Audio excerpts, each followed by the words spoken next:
अकबर बीरबल की कहानियां। बीरबल न केवल अपनी उत्कृष्ट बुद्धि के लिए बल्कि अपनी त्रुटिहीन बुद्धि और बुद्धिमत्ता के लिए भी जाने जाते थे। यहाँ अकबर और बीरबल की कुछ प्रसिद्ध मजाकिया और छोटी मजेदार कहानियां हैं जो आपका भरपूर मनोरंजन करेगी। राज्य में कौवे। एक अच्छी धूप वाले दिन अकबर और बीरबल महल के बगीचों में आराम से सैर कर रहे थे। अचानक अकबर ने बीरबल से एक पेचीदा सवाल पूछकर उसकी बुद्धि की परीक्षा लेने के बारे में सोचा। बादशाह ने बीरबल से पूछा, हमारे राज्य में कितने कौवे हैं? बीरबल को राजा की आवाज में मनोरंजन का एहसास हुआ और कुछ ही मिनटों में बीरबल ने उत्तर दिया, महाराज, हमारे राज्य में 80,971 कौवे हैं। आश्चर्यचकित और चकित होकर अकबर ने बीरबल की ओर परीक्षा ली, क्या होगा यदि हमारे पास अधिक कौवे हों? बीरबल ने उत्तर दिया, ओह, तो दूसरे राज्यों के कौवे हमारे पास आ रहे होंगे।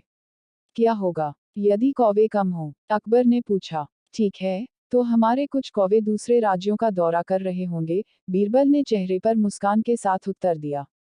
बीरबल की अद्भुत हास्य और बुद्धिमत्ता को देखकर अकबर मुस्कुराए। नैतिक। यदि कोई सहजता से सोचता है तो हमेशा एक समाधान होता है। बीरबल की खिचड़ी। एक बार सर्दी के दिन अकबर और बीरबल एक झील के किनारे घूम रहे थे। अकबर रुके और अपनी उंगली ठंडे पानी में डाल दी और तुरंत उसे बाहर निकालते हुए कहा, मुझे नहीं लगता कि कोई भी इस ठंडे पानी में एक रात गुजार सकता है। बीरबल ने इसे एक चुनौती के रूप में लिया और कहा कि वह कोई ऐसा व्यक्ति ढूंढेंगे जो यह कर सके। अकबर ने झील के ठंडे पानी में खड़े होकर एक रात बिताने वाले को 1000 सोने के सिक्के देने का वादा किया। जल्द ही बीरबल को एक गरीब आदमी मिला जो 1000 सोने के सिक्कों के लिए चुनौती लेने के लिए तैयार हो गया। 2 शाही रक्षकों द्वारा संरक्षित गरीब आदमी ने पूरी रात ठंडे पानी में खड़े होकर बिताई। सुबह उस गरीब आदमी को इनाम के लिए अदालत ले जाया गया। राजा द्वारा यह पूछे जाने पर कि वह ठंडे पानी में कैसे खड़ा रह सकता है, उस व्यक्ति ने उत्तर दिया, महाराज, मैं आपके महल में जल रहे एक दीपक को देखता रहा और उसे देखते हुए मेरी पूरी रात बीत गई। यह जानने पर सम्राट ने कहा, यह आदमी इनाम के योग्य नहीं है, क्योंकि वह झील में खड़ा होने में कामयाब रहा, क्योंकि उसे दीपक से गर्मी मिल रही थी। बेचारे आदमी को बर्बाद और दिल टूटा हुआ महसूस हुआ।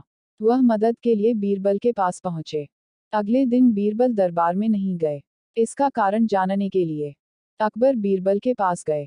राजा ने बीरबल को आग के पास बैठा पाया और उसके ऊपर एक बर्तन लगभग 6 फीट ऊपर लटका हुआ था। पूछने पर बीरबल ने कहा, मैं खिचड़ी बना रहा हूँ महाराज। अकबर हंसने लगे और कहा कि यह असंभव है।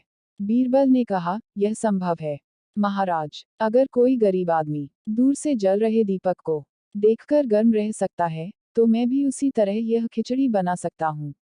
अकबर को बीरबल की बात समझ में आ गई और उन्होंने चुनौती पूरी करने के लिए उस गरीब आदमी को इनाम दिया। नैतिक। आशा लोगों को कड़ी मेहनत करने के लिए प्रेरित कर सकती है। मूर्ख चोर। एक बार की बात है, राजा अकबर के राज्य में एक अमीर व्यापारी को लूट लिया गया। दुखी व्यापारी दरबार में गया और मदद मांगी। अकबर ने बीरबल से व्यापारी की डाकू ढूंढने में मदद करने के लिए कहा। व्यापारी ने बीरबल से कहा कि उसे अपने एक नौकर पर शक है। व्यापारी का इशारा पाते ही बीरबल ने सभी नौकरों को बुलाया और उन्हें एक सीधी लाइन में खड़े होने को कहा। जब डकैती के बारे में पूछा गया तो सभी ने उम्मीद के मुताबिक ऐसा करने से इनकार कर दिया। फिर बीरबल ने उनमें से प्रत्येक को समान लंबाई की एक छड़ी दी। बीरबल ने तितर बितर करते हुए कहा, कल तक डाकू की लाठी 2 इंच बढ़ जाएगी। अगले दिन जब बीरबल ने सभी को बुलाया और उनकी छड़ियों का निरीक्षण किया, तो एक सेवक की छड़ी 2 इंच छोटी थी। व्यापारी द्वारा असली चोर को खोजने के रहस्य के बारे में पूछे जाने पर बीरबल ने कहा, यह सरल था, चोर ने अपनी छड़ी को 2 इंच काट दिया था, इस डर से कि इसका आकार बढ़ जाएगा। नैतिक। सत्य की हमेशा जीत होती है। मित्रों, आपको हिंदी स्टोरी कैसी लगी? आप अपने कमेंट्स के द्वारा हमें अवश्य बताएं। ये स्टोरी पसंद आने पर लाइक और शेयर करें। ऐसी ही और स्टोरी पढ़ने के लिए हमें सब्सक्राइब कर लें।